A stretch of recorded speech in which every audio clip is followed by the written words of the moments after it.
Assalamualaikum warahmatullahi wabarakatuh.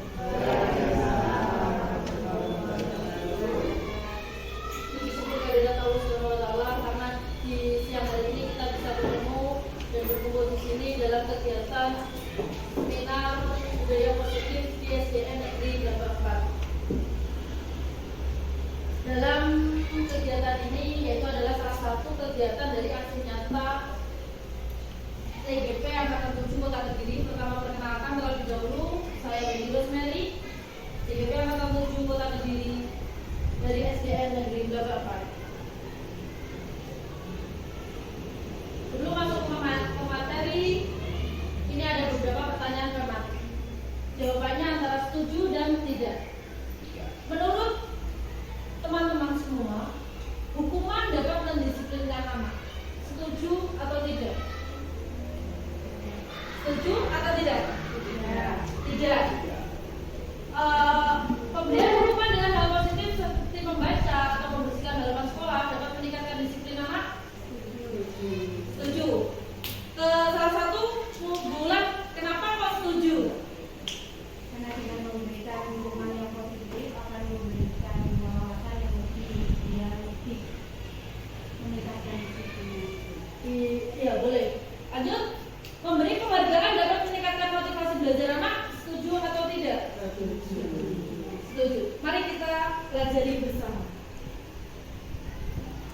Hari ini kita akan mempelajari tentang bagaimana budaya positif itu. Di situ adalah ada disiplin positif dan nilai-nilai kebajikan universal, teori motivasi, hukuman, penghargaan dan restitusi, keyakinan kelas, kebutuhan dasar manusia dan dunia berkualitas, serta 5 posisi kontrol serta penyelesaian masalah dengan segitiga restitusi.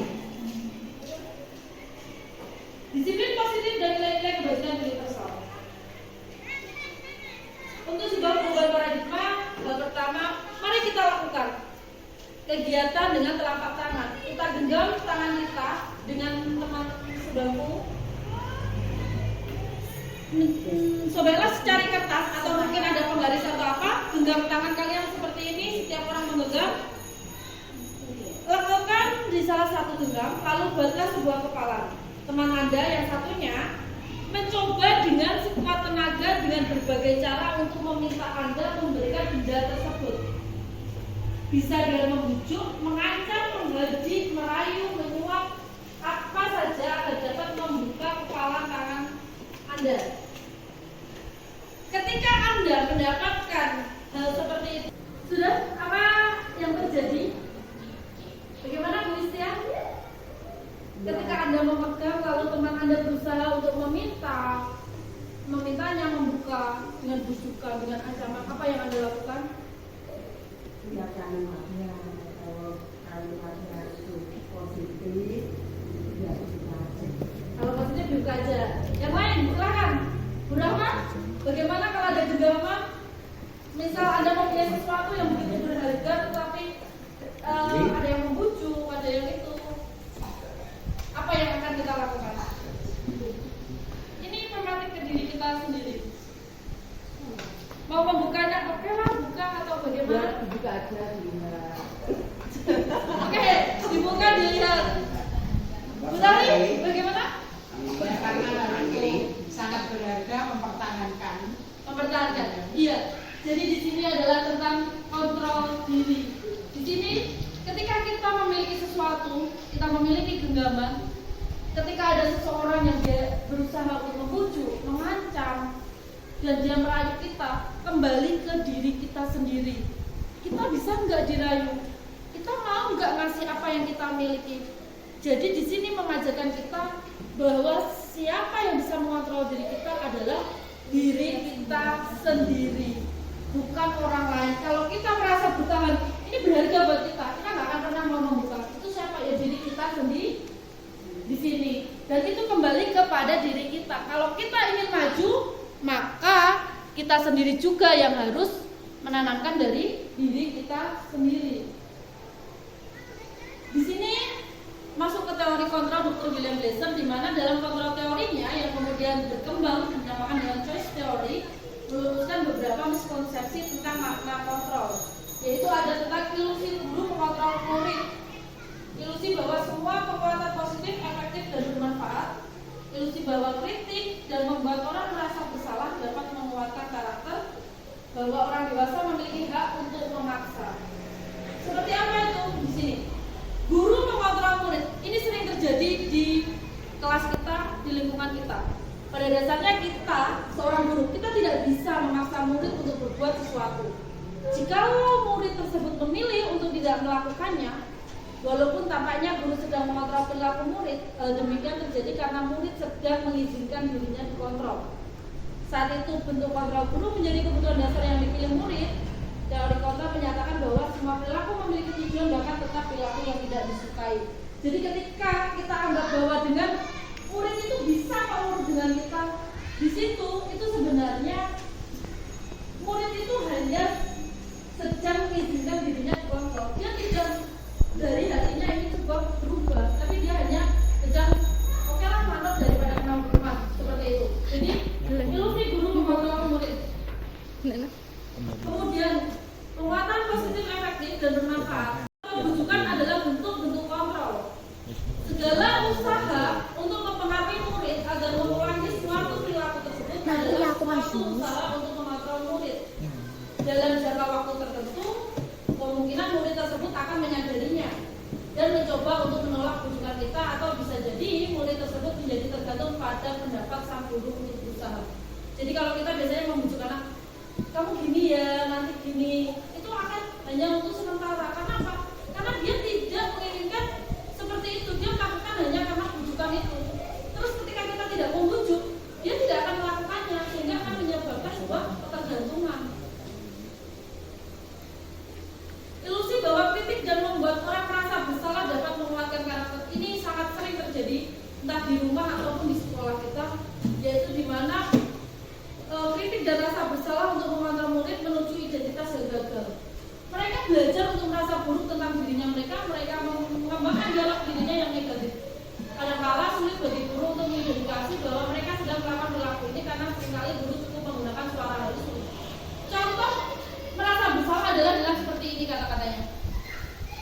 Kalau kamu nggak ngerjakan, nanti gue dia gimana ibu kepala sekolah. Dengan kata seperti itu, murid akan sangat merasa bersalah. Seakan-akan dia merasa bahwa oh, saya yang menyebabkan guru saya menjadi gitu. Saya menjadi seorang yang sangat gagal. Dan itu sangat membuat mental anak pada akhirnya menyebabkan dirinya merasa saya seorang yang gagal. Kemudian bahwa orang dewasa memiliki hak untuk memaksa. Banyak orang dewasa yang percaya bahwa mereka memiliki tanggung jawab membuat murid-murid berbuat hal tertentu. Apa yang dilakukan dapat diterima selama ada sebuah kemajuan berdasarkan sebuah pengukuran kinerja.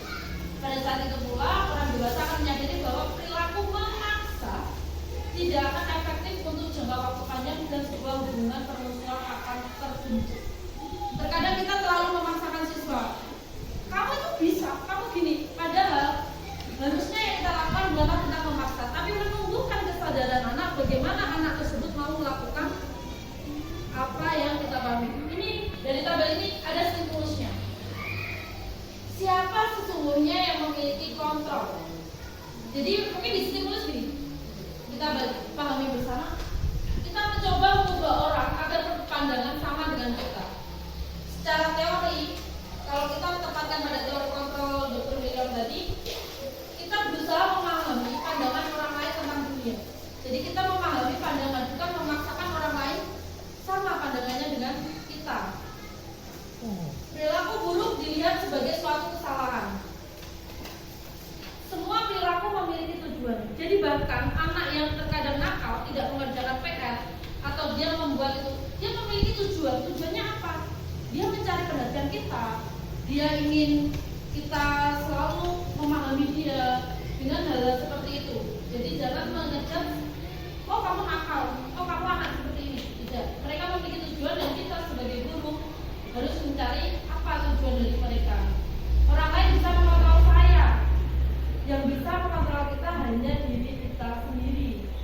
Saya bisa mengontrol orang lain. Anda tidak bisa mengontrol orang lain. Pemaksaan ada pada saat tujuan gagal. Harusnya tidak melakukan pemaksaan, tapi melakukan kolaborasi dan konsensus menciptakan pilihan-pilihan baru.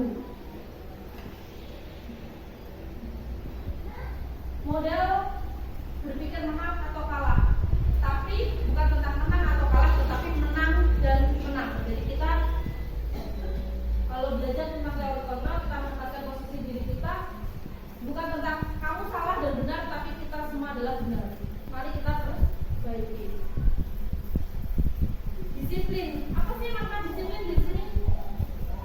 Berasal dari bahasa Latin disiplin yang artinya belajar. Makna asal dari kata ini berkonotasi dengan disiplin diri dari murid-murid Socrates dan Plato. Disiplin diri membuat orang menggali potensi menuju sebuah tujuan apa yang dia hargai.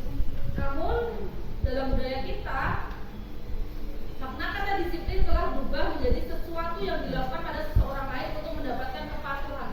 Jadi kecenderungan umum adalah menghubungkan kata disiplin dengan ketidaknyamanan, bukan dengan apa yang kita hargai atau pencapaian suatu tujuan mulia. Disiplin, karena awalnya disiplin itu adalah belajar, tetapi di lingkungan kita, disiplin itu menjadi sesuatu yang seperti hukuman, sehingga membuat kita tidak nyaman. Dengan kata disiplin itu, seakan disiplin harus datang tepat waktu, akhirnya membuat kita menjadi sebuah paksaan. Padahal disiplin adalah tentang belajar. Nilai-nilai kebajikan adalah sifat-sifat positif manusia yang merupakan tujuan mulia yang ingin dicapai setiap individu. Dari nilai-nilai tersebut, lintas bahasa, suku bahasa, agama maupun latar belakang, setiap perilaku dan perbuatan memiliki suatu tujuan. Berdasarkan Dr. William Blaser, dengan memainkan nilai-nilai kebajikan yang diyakini seorang, maka motivasi intrinsik akan terbangun. Jadi setiap orang memiliki sebuah keyakinan. Dengan adanya keyakinan tersebut, maka akan mencapai tujuan yang mulia. Sama nilai kebajikan yang ingin kita capai oleh pelajar Indonesia saat ini yang dikenal dengan profil pelajar Pancasila. Pendidikan Indonesia di kurikulum Merdeka ini memiliki tujuan, yaitu untuk mencapai profil pelajar Pancasila. Profil pelajar Pancasila itu apa? Yaitu satu, beriman bertakwa pada Tuhan Yang Maha Esa, kebinekaan global, bergotong royong, kreatif, lalu bernalar, kritis, serta mandiri. Itu adalah tujuan dari pelajar Pancasila. Sedangkan tujuan kita sendiri adalah diri kita sendiri yang bisa mengontrol. Teori motivasi dan hukuman dan penghargaan restitusi.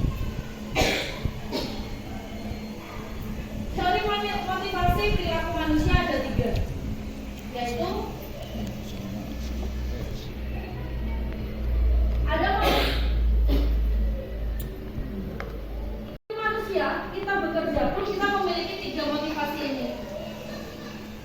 Kita berangkat, kita bekerja hanya satu, untuk menghindari ketidaknyamanan atau menghindari hukuman, untuk mendapatkan imbalan, atau untuk menghargai diri kita sendiri.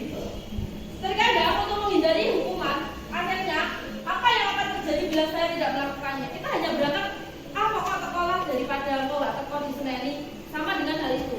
Itu adalah salah satu motivasi untuk menghindari hukuman. Motivasi untuk menghindari hukuman berarti motivasi itu datang bukan dari diri kita, karena adanya dari eksternal atau lingkungan. Kita hanya cari aman. Kedua, untuk mendapatkan imbalan. Apa yang akan saya dapatkan apabila saya melakukannya? Jadi ketika kita melakukan sesuatu, motivasi kita tuh hanya, nanti kalau saya ini saya dapat apa ya? Nah, itu pun dengan anak sama. Anak pun kalau saya begini, saya dapat apa ya dari guru? Nah, itu adalah motivasi eksternal. Sedangkan untuk menghargai diri sendiri, saya akan menjadi orang yang seperti apa bila saya melakukannya? Ini yang menjadi pertanyaan dalam hati kita ya. Kalau kita motivasi kita adalah menghargai diri sendiri. Jadi kita tahu kalau saya seperti ini, saya mau jadi apa? Nah, itu motivasi itu akhirnya tuh dari internal dalam diri kita, tujuan positif kita. Kita mau melakukan itu apa? Misal, kalau saya terlambat, saya kena hukuman, berarti eksternal. Tapi kalau saya selalu datang pagi dan saya menjadi orang yang tertib, saya akan menjadi orang yang seperti apa bila melakukannya? Akhirnya kita termotivasi untuk selalu melakukan sebuah disiplin dalam diri kita sendiri, seperti datang tepat waktu, melakukan pekerjaan tanpa ada harus menunggu aba-aba, dengan kesadaran diri kita. Merdeka menurut Ki Hajar Dewantara. Menurut Ki Hajar Dewantara, merdeka itu artinya adalah tidak hanya terlepas dari perintah, akan tetapi juga cakap buat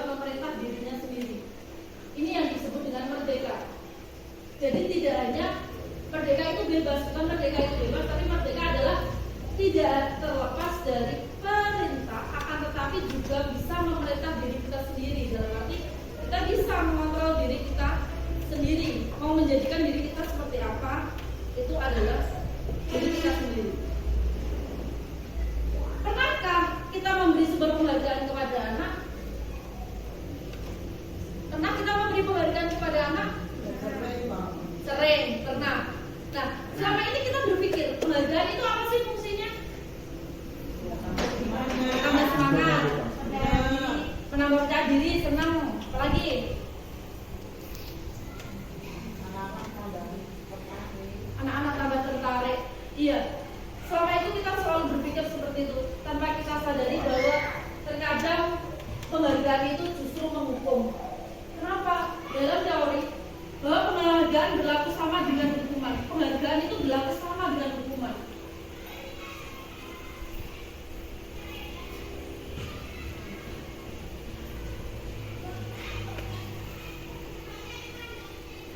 Dihukum oleh penghargaan. Selama ini kita berpikir bahwa segala penghargaan adalah hal yang baik, dan ternyata bahwa penghargaan itu berlaku sama dengan hukuman. Penghargaan sama hukuman itu sama. Meminta atau membujuk seorang melakukan sesuatu untuk memenuhi sesuatu tujuan tertentu dari orang yang meminta membujuk. Dorongannya eksternal yang akan ada di faktor ketergantungan. Di sini beberapa dampak dari pemberian penghargaan. Di sini ada dampak kalau kita sering ngasih penghargaan ke anak. Ada pengaruh jangka panjang, pendek. Penghargaan tidak efektif, merusak hubungan, mengurangi ketepatan, menurunkan kualitas, mematikan kreativitas, dan menghukum serta motivasi dalam diri. Seperti apa itu? Mari kita pelajari. Pengaruh jangka pendek dan panjang. Penghargaan efektif jika kita menginginkan seseorang melakukan sesuatu yang kita inginkan dalam jangka waktu pendek. Jika kita menggunakan penghargaan lagi dan lagi, maka orang tersebut akan bergantung pada penghargaan dan diberikan serta kehilangan motivasi dari dalam. Jadi misal ketika dia bisa menjawab kita beri hadiah pensil, besok dia akan menjawab tapi dengan motivasi hadiah pensil. Ketika kita tidak memberikan hadiah, maka anak tersebut tidak akan mau menjawab karena dia akan menjadi ketergantungan pada sebuah hadiah. Jika kita mendapatkan penghargaan untuk melakukan sesuatu yang baik, maka selain kita senantiasa berharap mendapatkan penghargaan tersebut, kita pun menjadi tidak menyadari tindakan baik yang kita lakukan karena motivasinya adalah dengan adanya sebuah penghargaan tersebut. Penghargaan tidak efektif. Kenapa penghargaan dikatakan tidak efektif? Suatu penghargaan adalah suatu benda atau peristiwa yang diinginkan, yang dibuat oleh persyaratan. Ada syarat kan untuk mendapatkan sebuah penghargaan? Hanya jika Anda melakukan hal ini, maka Anda akan mendapatkan sebuah penghargaan. Jika saya mengharapkan suatu penghargaan dan tidak mendapatkan, maka akan menimbulkan sebuah kecewa dan berkecil hati. Di sini makanya tidak efektif. Kemungkinan lain saya tidak akan berusaha sekeras sebelumnya. Jika kita memberikan seseorang suatu penghargaan untuk melakukan sesuatu, maka kita harus terus-menerus memberikan penghargaan. Jika kita ingin orang tersebut meneruskan perilaku yang baik. Orang yang berusaha berhenti merokok atau orang yang berusaha diet menguruskan badan, bila diberi penghargaan, hampir pasti tidak berhasil.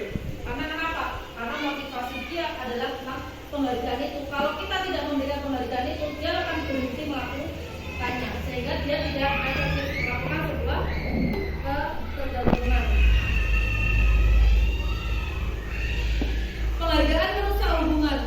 Ini yang mungkin di kelas, ketika seorang diberi penghargaan atau dipuji di depan orang banyak, maka yang lain akan merasa iri dan sebagian dari mereka akan tidak menyukai orang yang diberikan penghargaan tersebut. Jika seorang guru sering memberikan penghargaan kepada muridnya, besar kemungkinan murid-muridnya termotivasi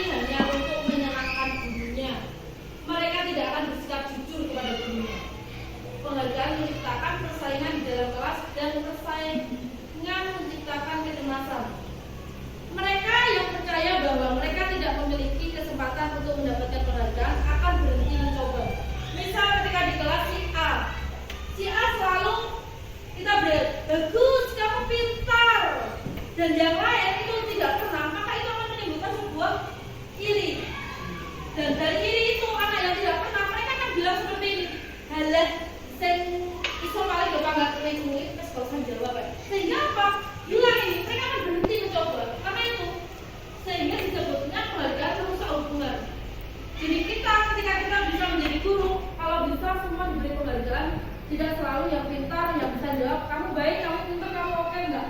Tapi kita ratakan. Bahkan anak yang sedikit bisa membaca pun kita beri penghargaan. Baik, kamu sudah mulai bisa. Jadi jangan selalu anak itu saja dibuat rata agar tidak menimbulkan iri dan anak tidak berkecil hati.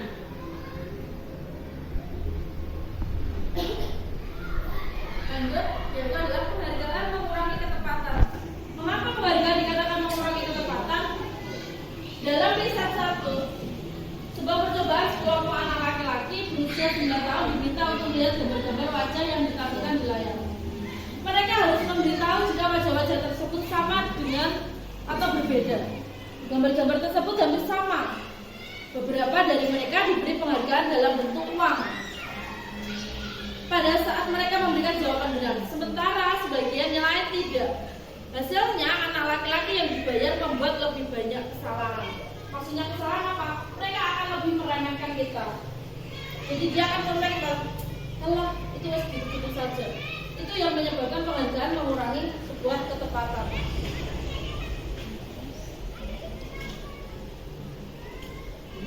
Di riset kedua pun juga menyatakan anak-anak diminta mengingat kata-kata tertentu. Kemudian mereka diminta mengambil kartu yang berisi kata-kata yang diingat tersebut. Setiap kali itu beberapa anak memberikan permen.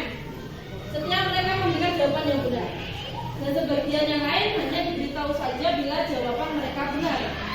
Hasilnya adalah anak-anak yang mendapatkan permen jawabannya banyak yang tidak tepat dibandingkan anak-anak yang hanya diberitahu jawabannya benar.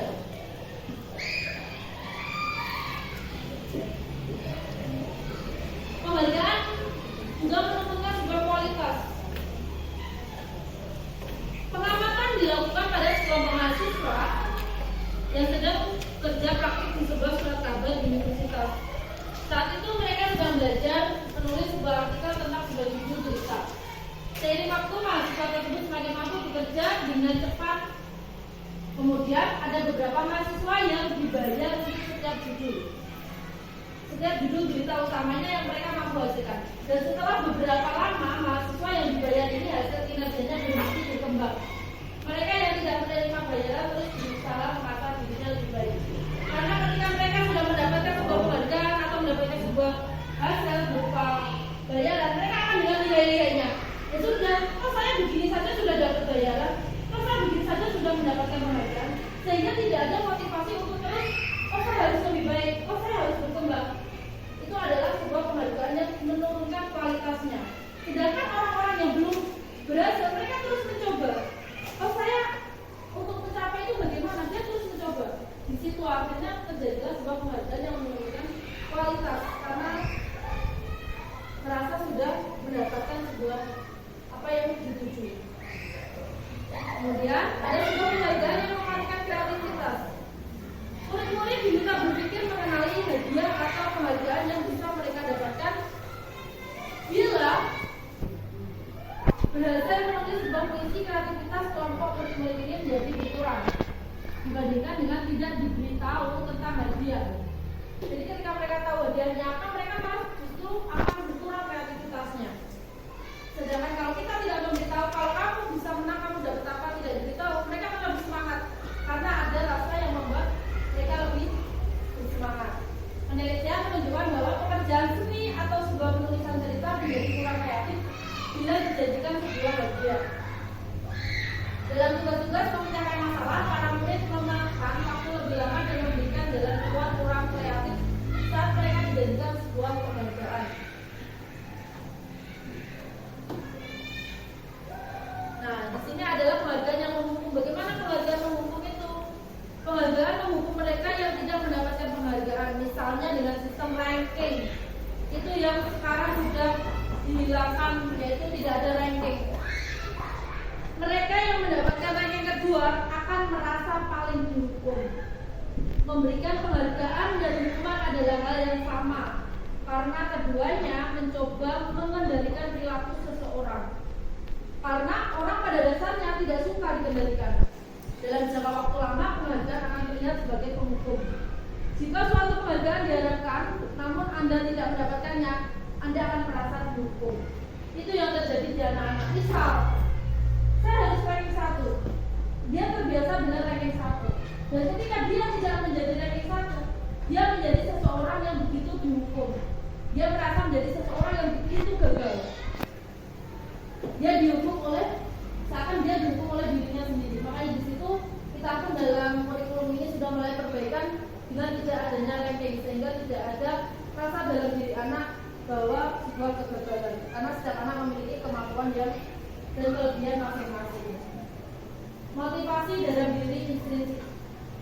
Saat seorang anak belajar untuk pertama kali menggabungkan huruf-huruf, kata-kata, serta menyadari bahwa ia dapat membaca, timbul pijat di matanya dan sebuah senyuman di wajahnya.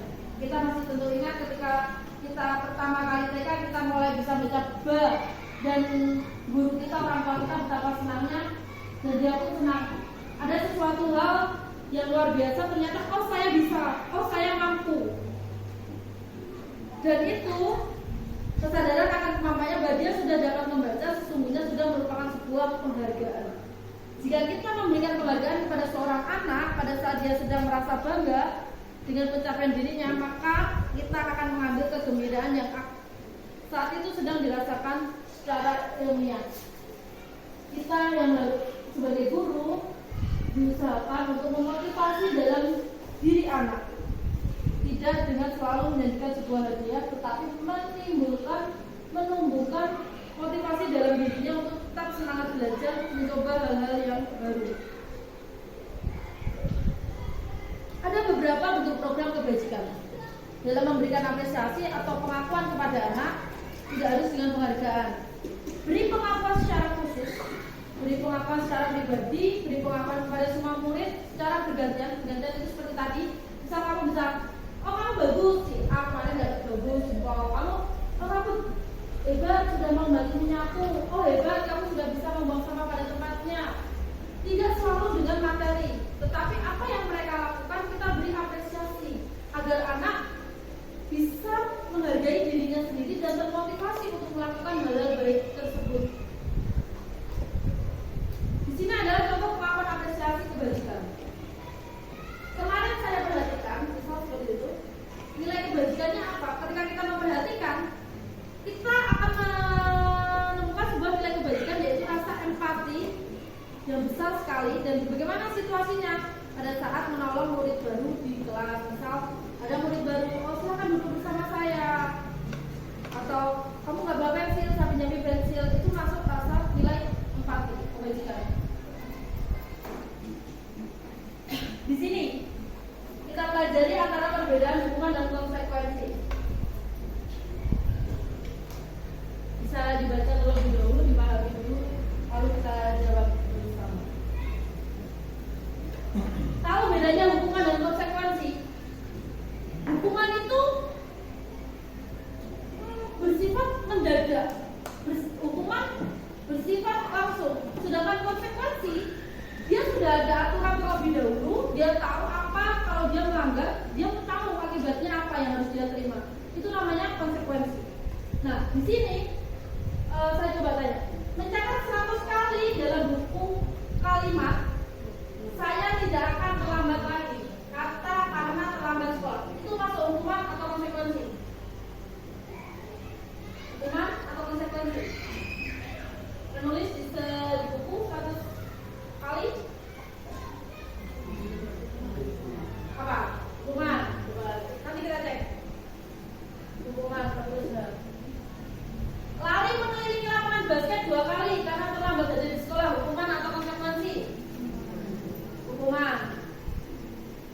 Murid diminta untuk push up 15 kali karena tidak menggunakan masker ke sekolah, hukuman.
kita pusat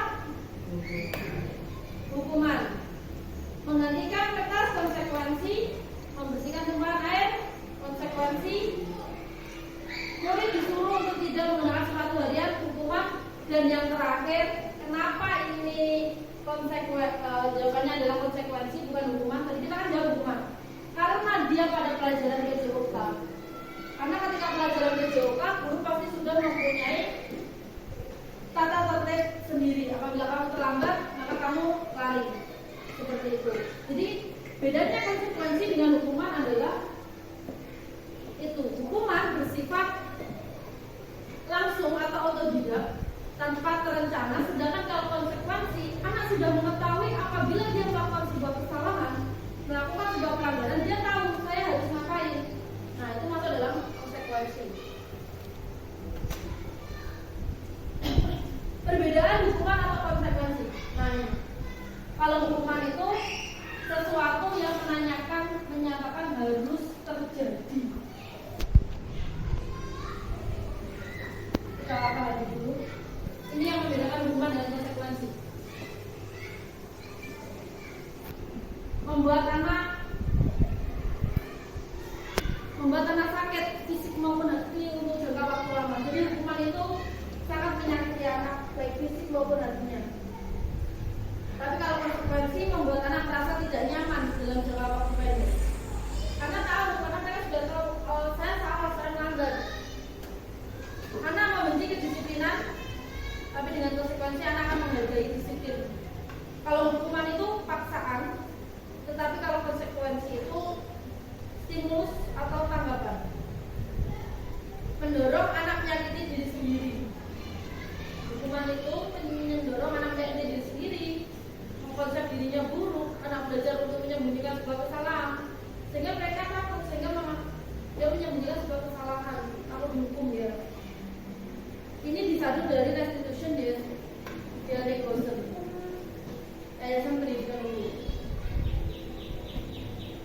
Kalau sudah ada hukuman, ada konsekuensi, apa itu restitusi? Ini mungkin yang jarang kita dengar. Restitusi adalah sebuah proses menciptakan kondisi bagi murid untuk memperbaiki sebuah kesalahan, sehingga mereka bisa kembali pada kelompok mereka dengan karakter yang lebih kuat. Restitusi juga merupakan sebuah proses kolaboratif yang mengajarkan murid untuk mencari solusi untuk salah mereka dan membantu murid berpikir tentang orang seperti apa yang mereka ingin menjadi atau menjadi tujuan kuliah dia, dan bagaimana mereka harus melakukan orang lain. Restitusi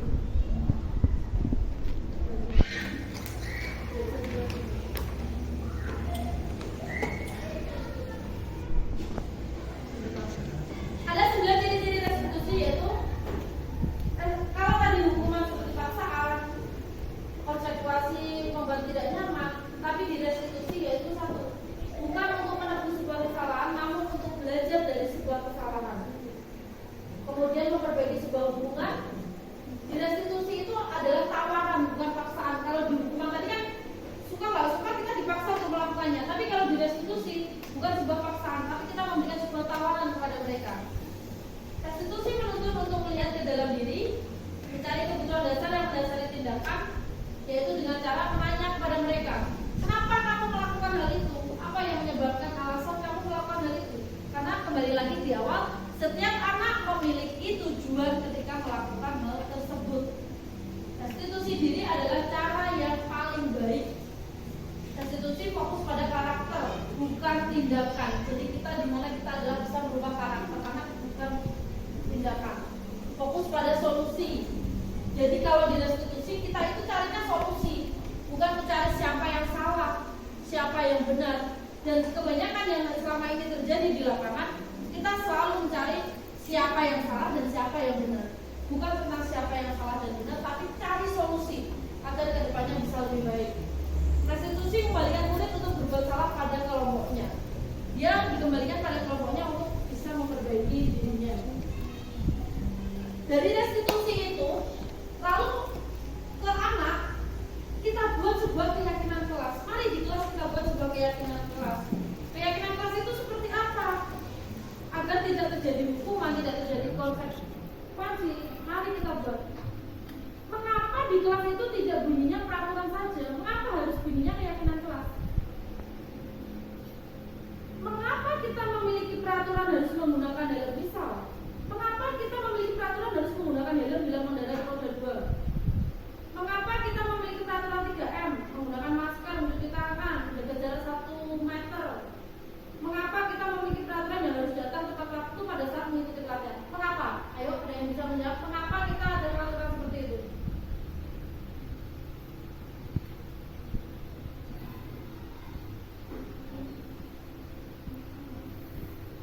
Mengapa?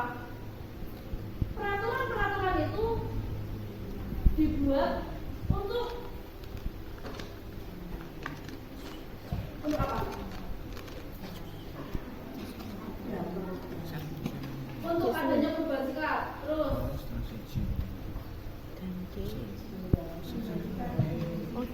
jadi lebih disiplin. Iya, dengan adanya peraturan tersebut itu mendukung motivasi instinktif kita. Awalnya memang paksaan, tetapi akhirnya menjadi sebuah kesadaran dalam diri kita dan keyakinan. Begitupun dengan murid-murid. Mereka perlu mendengarkan dan memahami arti sesungguhnya tentang peraturan-peraturan yang diberikan. Apa nilai-nilai kebajikan di balik peraturan? Apa tujuan utamanya? Takutlah, ketika peraturan ini keluar, mereka harus paham apa sih nilai kebajikannya? Apa sih untungnya kalau kita pakai ini? Misal, mengapa kita memiliki peraturan harus menggunakan helm mengendarai roda 2? Kenapa kalau roda 2 harus pakai helm? Kenapa nggak pakai topi? Untuk apa? Ayo coba kita pikirkan. Kenapa kalau roda 2 harus pakai helm? Melindungi kepala. Berarti kalau melindungi kepala masuk dalam apa? Keselamatan. Lalu mengapa kita memiliki peraturan 3M? Masker, mencuci tangan, menjaga jarak. Untuk apa? Mencegah kuman masuk. Mencegah kuman masuk berarti masuk apa? Kesehatan. Nah, ini yang harus kita pahamkan kepada anak. Jangan hanya membuat peraturan nggak boleh ini, nggak boleh ini, nggak boleh ini tanpa kita memberikan keyakinan kepada anak. Jadi anak harus dipahami kalau kamu nggak pakai helm itu berbahaya. Ketika terjadi apa-apa, kecelakaan, kepala kamu akan seperti ini dan seterusnya. Jadi pertama adalah kita tanamkan dulu keyakinan pada anak. Makanya sekarang kita sebut keyakinan kelas dulu, bukan peraturan. Sebelum ke peraturan ke keyakinan kelas. Kita yakini bersama bahwa itu adalah hal yang bisa membuat kita lebih baik. Bagaimana membentuk keyakinan di sekolah atau di kelas kita? Keyakinan sekolah bersifat lebih abstrak daripada peraturan yang lebih rinci dan konkret. Keyakinan kelas berupa pernyataan-pernyataan universal yaitu umum. Pernyataan keyakinan kelas senantiasa dibuat dalam bentuk positif. Keyakinan kelas sebenarnya tidak terlalu banyak sehingga mudahnya dipahami oleh semua warga kelas. Keyakinan kelas sebaiknya sesuatu yang dapat diterapkan di lingkungan sekolah. Semua warga kelas sebenarnya ikut berkontribusi dalam pembahasan keyakinan kelas. Dia meninjau kembali. Jadi ketika kelas diskusikan, mari kelas kita, anak-anak diajak, anak-anak, kamu ingin kelas kita ini seperti apa? Kamu mau suasana belajar yang seperti apa? Mari diskusikan dengan anak-anak buat keyakinannya. Kemudian anak diberi kebebasan untuk menuliskan apa yang ingin mereka sampaikan. Dia ingin kelasnya seperti apa? Dia ingin gurunya seperti apa? Jadi itu disampaikan semua. Seperti di kelas 4 sudah dilakukan. Nah, di sini ada 2. Ini contoh. Yang mana yang merupakan keyakinan kelas? Datang tepat waktu? Menurut kalian yang mana? Dan kita lebih sering menggunakan yang mana juga. Dari sini kita belajar.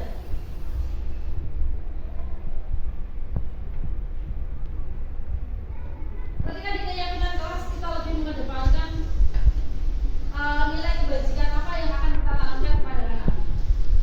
Di kesepakatan jelas, datang tepat waktu,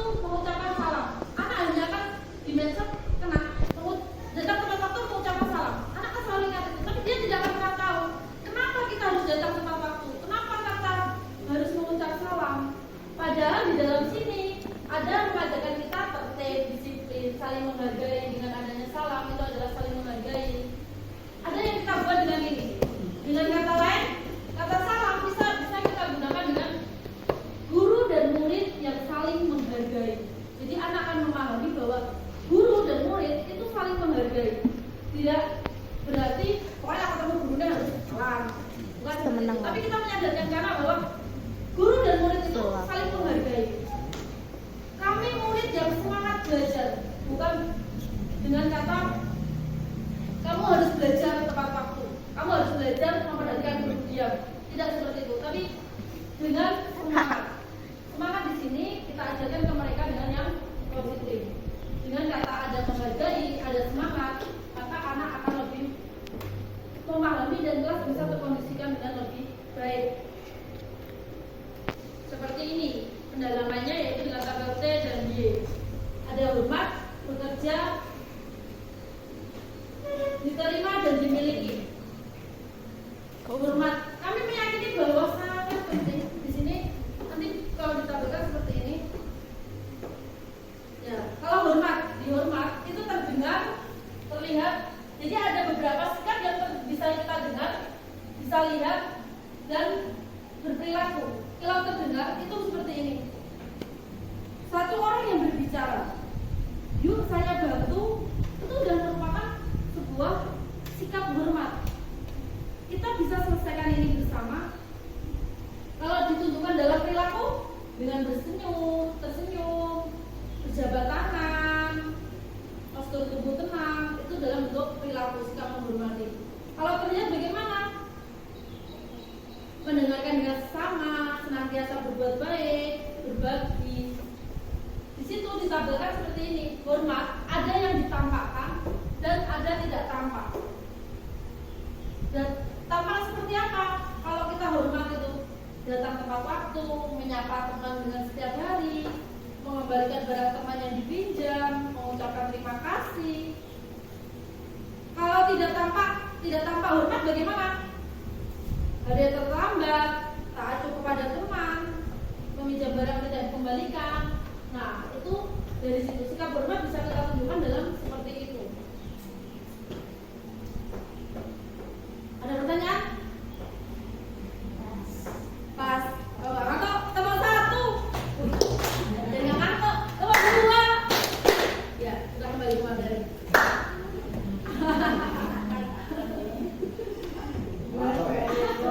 Biar kita agak ngantuk. Lanjut ke dua, yaitu adalah peraturan dan keyakinan kelas. Mari kita jawab. Peraturannya selalu kembalikan buku ke tempatnya. Itu mengajarkan apa? Keyakinan kelas selalu kembalikan buku ke tempatnya berarti mengajarkan apa? Disiplin, tanggung jawab, disiplin, tanggung jawab. Dilarang mengganggu orang lain. Dilarang mengganggu orang lain itu masuk apa? Kalau di keyakinan kelas menghormati orang lain. Biar gak ngantuk, punya jawaban sendiri-sendiri di kertas.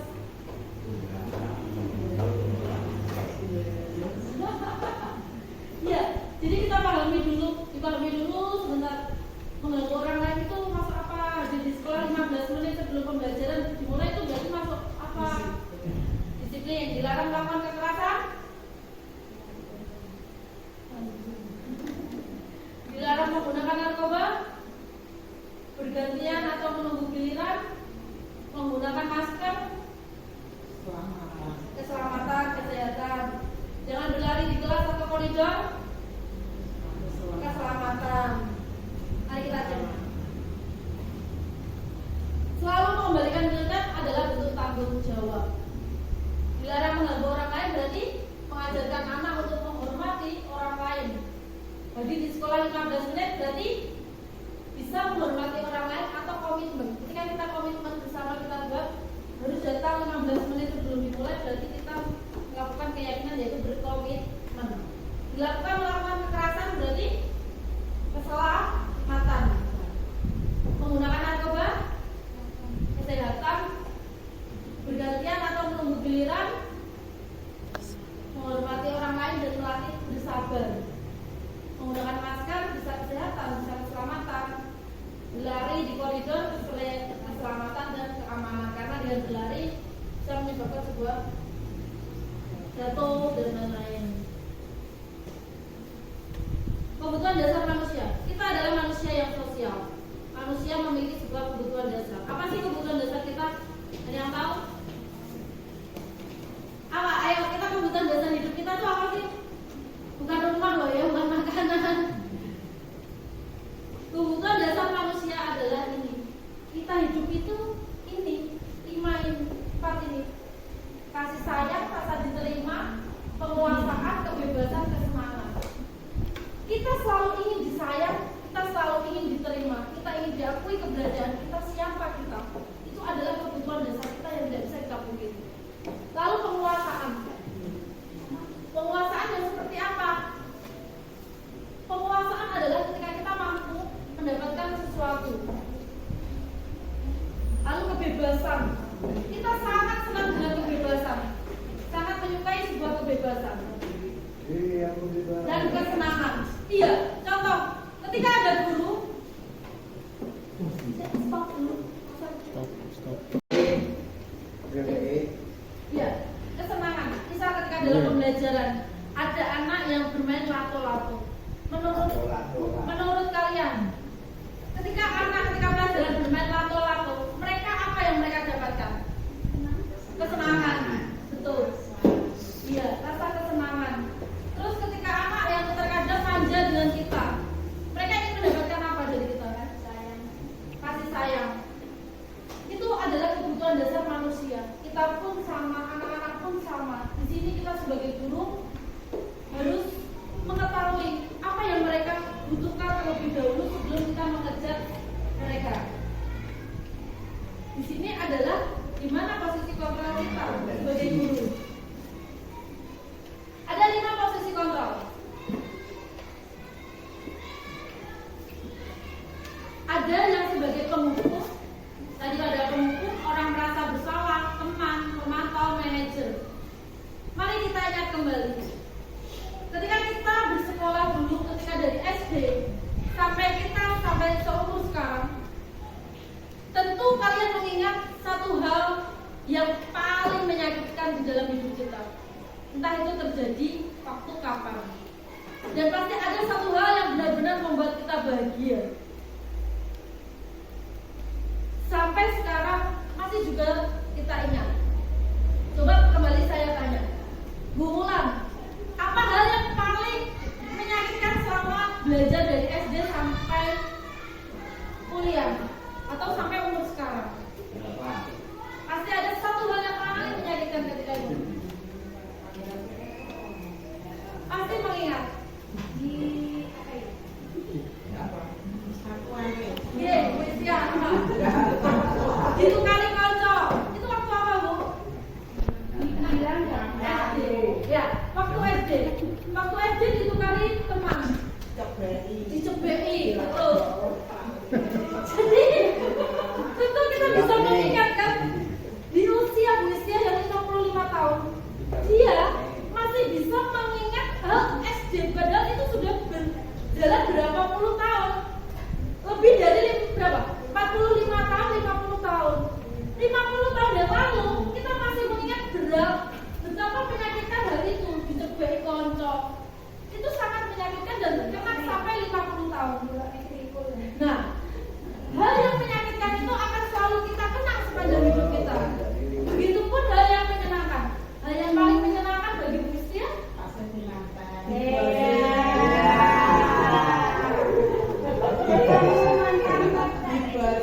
Pak Guru memberikan es lilin. Itu waktu sekolah diberikan Pak Guru es lilin. Nah, kejadian itu kan rentannya sudah puluhan tahun. Tetapi masih bisa kita mengingat, ya kan? Dan kita sebagai guru, mari kita buat kenangan yang indah bersama anak. Jangan sampai anak juga mengingat kita sampai 50 tahun ke depan. Saya pernah dikepuk UKE, saya pernah dimusuhi sama KE. Karena kenapa? Setiap anak, setiap orang akan mengingat itu semua. Mari kita tempatkan diri kita. Kita mau jadi apa? Penghukum, pembuat orang bersalah, teman, pemantau, manajer. Coba kita ingat, selama kita mengajar, selama ini posisi kita di mana sih? Penghukum itu yang seperti apa? Penghukum itu seperti ini.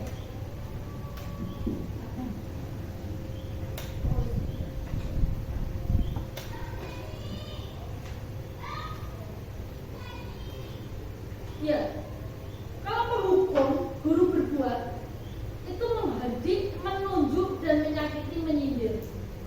Guru berkata, kalau kamu tidak melakukan, awas ya, rasakan. Nah, hasilnya apa?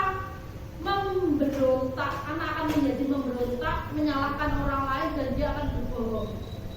Kaitan dengan dunia berkualitas, murid meletakkan guru di luar dunianya. Murid akhirnya berkata, biarkan saja, nanti juga marah-marah lagi. Akhirnya murid akan seperti itu. Dampaknya anak akan terus mengulangi kesalahan itu karena dia juga hafal. Paling gurunya itu yang sunah-sunah. Dia itu akan terus terulang. Itu adalah penghukum. Lalu bagaimana membuat orang yang merasa bersalah? Kalau orang yang membuat siswa merasa bersalah, dia akan berkata, berceramah dan berkata, mengatakan seharusnya ibu kecewa. Misal, ibu kecewa, kenapa kamu seperti itu? Itu membuat anak merasa bersalah. Lalu, atau mungkin guru bisa berkata seperti ini, kamu seharusnya, kamu sudah tahu, ibu lelah sekali mengatakannya, ibu stres. Nah, itu membuat anak merasa bersalah karena seakan dia menyebabkan guru itu stres karena dia, sehingga menimbulkan murid menjadi rendah diri, dia menjadi minder karena dia akan menyalahkan dirinya sendiri. Kemudian ada posisi yang identitas berhasil atau sukses, yaitu dengan menjadikan sebuah teman. Bagaimana teman? Membuat alasan-alasan untuk muridnya. Misal, ayolah lakukan ini demi ibu, ayo lakukan demi ibu, atau kamu tidak mau ya, ingat tidak, ibu pernah bantu kamu apa. Dan itu akhirnya membuat anak merasa terbebani. Saya dan murid selalu berpikir, saya pikir bapak ibu itu teman saya, ternyata begitu. Nah, itu sebagai teman itu juga kadang kurang tepat, sehingga anak muda kecewa juga. Karena dia kadang, kalau kita memposisikan sebagai teman, ketika kita diajar si A, aku maunya diajar bu itu. Ketika diajar bu yang lain, bu yang itu nggak enak, dia tidak pernah membantu saya. Itu menyebabkan ketergantungan juga. Pemantau, bagaimana kalau pemantau? Pemantau itu mempunyai sifat menghitung dan mengukur. Dia selalu menghitung dan mengukur sesuai dengan aturan yang ada. Dia selalu bertanya, apa peraturannya? Ketika anak membuat kesalahan, dia selalu bertanya, apa peraturannya? Lalu dia sering meletakkan, akhirnya kaitan dengan dunia berkualitasnya, yaitu murid meletakkan guru, peraturan, dan hukuman di dunia berkualitas. Murid selalu berkata, berapa banyak bintang yang saya harus peroleh, berapa halaman yang harus saya tulis. Akhirnya mindsetnya anak akan seperti itu, dan itu menyebabkan anak akan mendapatkan sanksi atau hadiah dalam dirinya. Dia ketika bertemu seorang guru yang hanya memantau, yaitu pegangan dia hanya satu, apa peraturannya. Kalau kamu nggak sesuai peraturan itu, berarti kamu dianggap salah, kamu wajib dihukum. Kalau kamu benar, kamu mendapat hadiah. Itu yang kurang tepat. Posisi yang guru yang paling baik adalah menjadi seorang manajer. Bagaimana seorang manajer? Yaitu adalah dengan menghargai diri sendiri. Ketika seorang guru menempatkan posisi manajer, dia tidak akan bertanya tentang apa peraturannya, apa kesalahan kamu, bagaimana, tapi tidak, dia akan menanyakan apa yang kita yakini, apa yang bisa kamu kerjakan untuk memperbaiki masalah ini. Dengan seperti itu membuat anak berpikir. Ketika di seorang anak membuat sebuah kesalahan dan kita bertanya, apa yang akan kamu lakukan untuk memperbaiki ini? Anak akan berpikir, apa ya yang harus saya lakukan agar saya bisa memperbaiki ini? Sehingga dengan berpikirnya anak tersebut, itu menimbulkan motivasi dalam dirinya untuk berubah lebih baik lagi. Bukan karena hukuman. Kalau kita hanya menghukum anak hanya, ya udah dihukum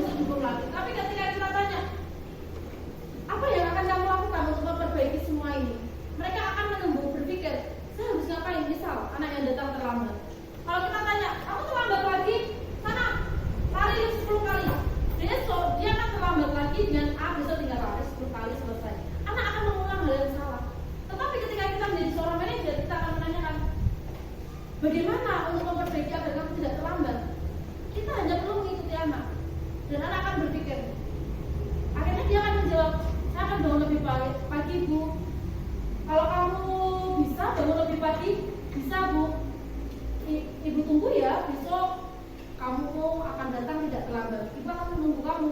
Dia akan datang tidak terlambat tanpa harus menghukum, tapi kita memberikan kesadaran dalam dirinya bagaimana dia harus merubah semua hal yang kurang tepat itu tadi. Di sini siapa yang mengatakan kontrol? Ini kontrol tadi ada siapa saja?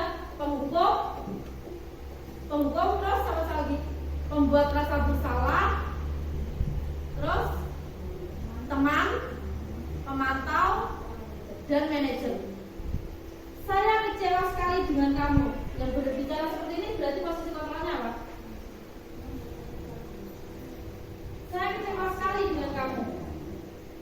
Apa?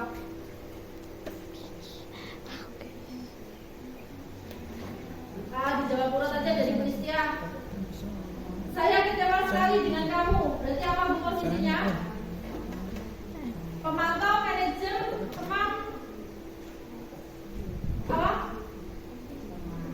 Kecewa sekali dengan kamu. Pristia jawabnya teman. Ada yang jawab lain?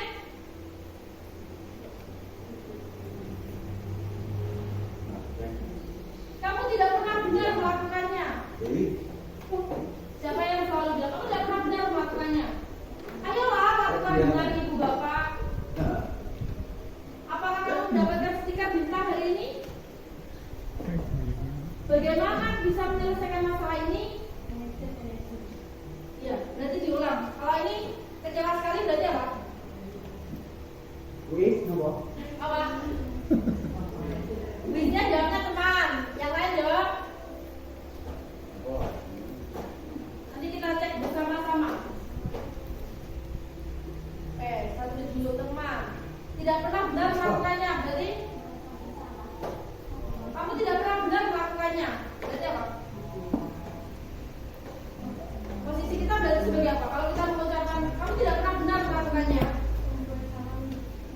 Pembuat rasa bersalah? Ayolah lakukan dengan ibu bapak. Berarti ini apa? Teman. Apakah kamu mendapatkan stiker bintang hari ini? Manajer. Bagaimana kamu bisa menyelesaikan masalah ini? Manajer. Kamu selalu yang paling terakhir? PSD. Pembuat rasa bersalah? Mari kita cek. Betul. Saya kecewa sekali. Kata kecewa ini menyebabkan membuat orang merasa bersalah. Dia menyebabkan karena kita ngomong, ibu kecewa sekali kenapa kamu harus melakukan seperti itu dengan ada yang begitu melas. Itu membuat anak merasa, ya Allah, aku sudah membuat guruku sakit. Seperti itu akhirnya menyebabkan anak menjadi terkadang tidak percaya diri. Lalu penghukum, kamu tidak pernah benar. Kenapa penghukum? Kita selalu ngejar anak. Kamu tidak pernah benar. Bocah gak iso-iso. Itu kita menghukum. Kita sebagai penghukum mengejar anak. Lalu, ayolah lakukan itu, betul teman. Apakah kamu mendapatkan stiker? Apa? Pemantau. Karena pemantau itu kalau anak benar diberi hadiah, anak salah dihukum sesuai dengan peraturan yang telah disepakati. Itu adalah tipe pemantau. Jadi pemantau itu hanya pegang satu. Peraturannya apa? Kata itu yang selalu menjadi pegangan dia. Kalau nggak sesuai peraturan itu dianggap salah. Kalau sesuai diberi hadiah atau penghargaan. Itu adalah tipe pemantau. Kalau manajer, dia akan bertanya tentang ini. Bagaimana kita menyelesaikan sebuah permasalahan. Kamu selalu yang paling terakhir. Kata selalu ini selalu membuat dia akhirnya merasa tertinggal. Kita menghukum dia. Kamu selalu yang terakhir. Kamu mesti yang dijinin nol. Nah, itu adalah kita adalah tipe penghukum. Nah, di sini bergerak antara mana? Peraturan pemantau, konsekuensi hadiah, atau nilai-nilai manajer untuk memperbaikinya. Kita jadi guru, kita mau jadi apa? Mau jadi manajer atau pemantau? Manajer. Yaitu kalau dengan manajer, apa yang kita yakini, bagaimana kita untuk memperbaiki masalah kedepannya lebih baik. Nah, setiap permasalahan itu bisa kita selesaikan dengan segitiga restitusi.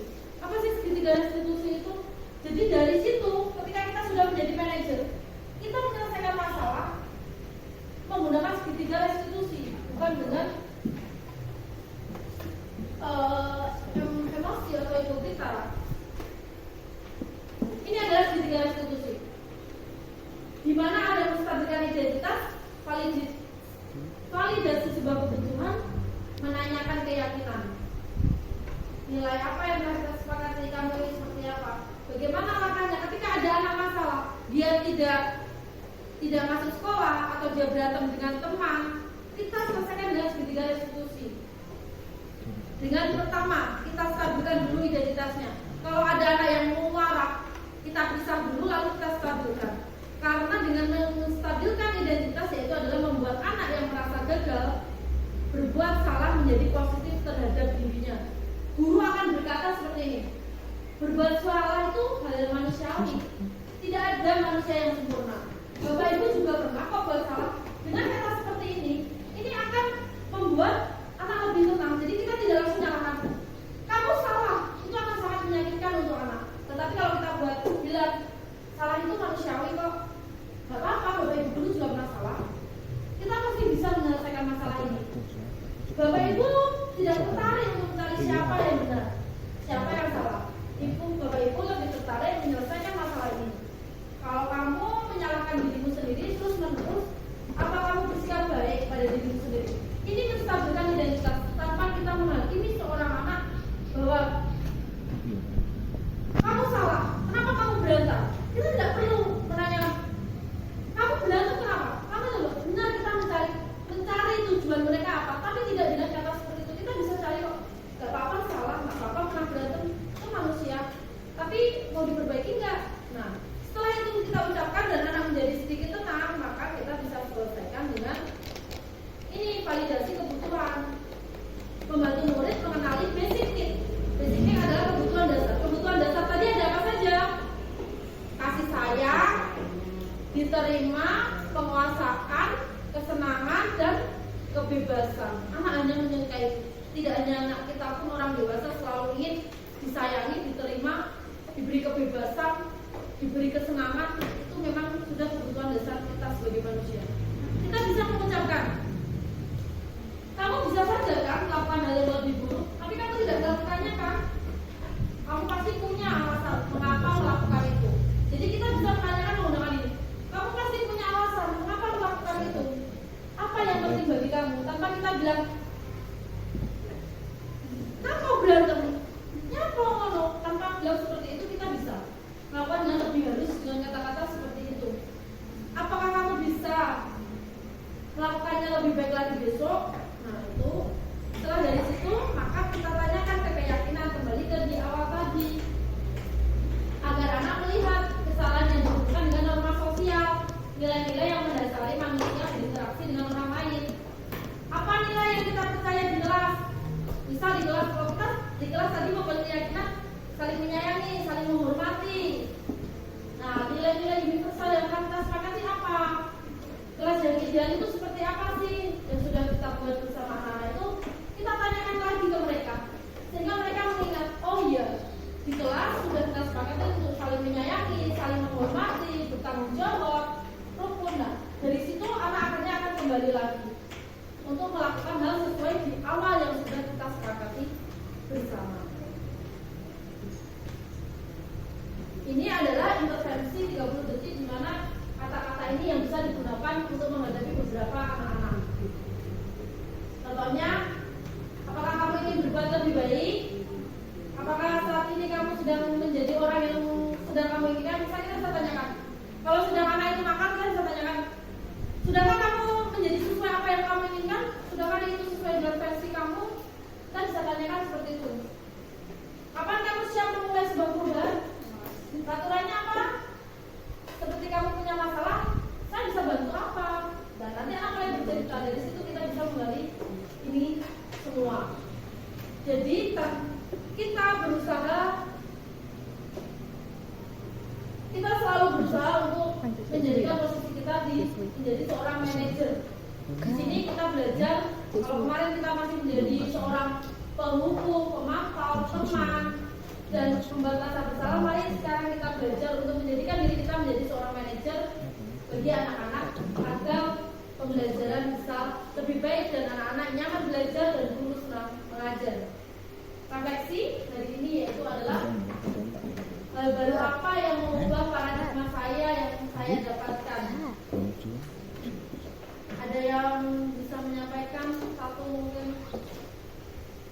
menjadi berubah, paradigmanya mulai berubah. Bu Ade, apa yang ingin merubah paradigma bagaimana?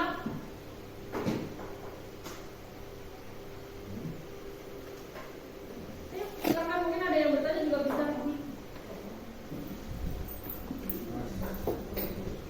Iya, baru apa yang mengubah paradigma saya yang saya dapatkan dari ini tadi menjadi seorang manajer. Ya. Saya berharap setelah ini kita semua bisa menjadi guru yang seorang manajer tanpa menjudge anak. Jadi guru yang lebih baik lagi, lebih berkualitas, dan peran kamu seperti apa yang saya telah lakukan selama minggu ini akan menjadi seorang manajer. Intinya setelah ini kegiatan ini saya harap teman-teman semua bisa menjadi seorang manajer yang baik untuk anak-anak, sehingga anak-anak merasa nyaman dan senang.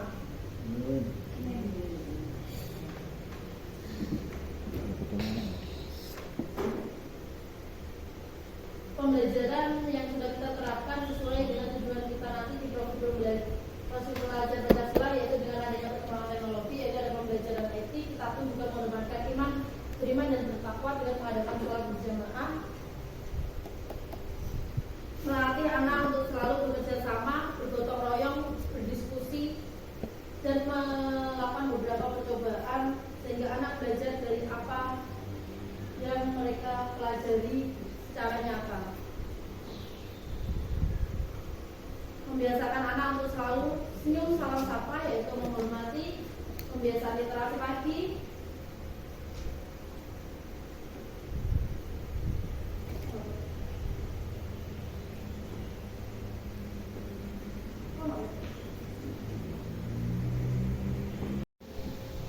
terima kasih untuk waktunya. Semoga apa yang sudah saya bagikan hari ini bermanfaat untuk kita semua. Kita bisa menjadi guru yang lebih baik lagi, melakukan sebuah perubahan-perubahan dalam pembelajaran